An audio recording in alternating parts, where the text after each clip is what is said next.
notre astuce du jour, comment semer les spores de fougères arborescentes. Alors, notre astuce du jour, comme je le disais, va porter sur le semis des spores de fougères. Ok.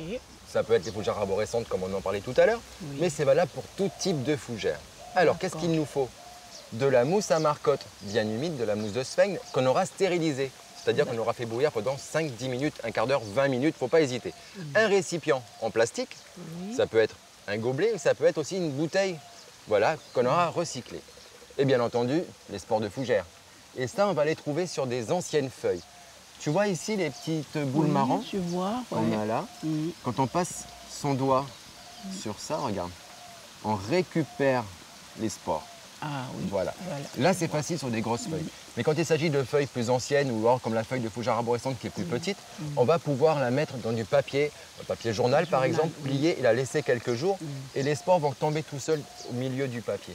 Une fois qu'on a ça, qu'est-ce qu'on va pouvoir faire? Eh bien, on va devoir semer. Et là, on va saupoudrer la mousse à marcotte, bien humide. Et ensuite, et c'est là que rentre en jeu notre petit gobelet, on va le poser par-dessus pour le protéger d'une, on va dire que ça sèche, et deuxièmement des autres graines qui pourraient contaminer le semis. Le bouteille en plastique qu'on a ici fera très bien l'affaire puisque là on met la mousse au fond, on saupoudre, on referme et ça on le laisse bien à la lumière, à l'ombre mais pas au soleil et on attend que ça germe. Ça peut prendre plusieurs mois voire plus d'un an avant que ça sorte pour avoir des jeunes plants de fougères. Et ça, c'était notre astuce du jour sur les spores de fougères.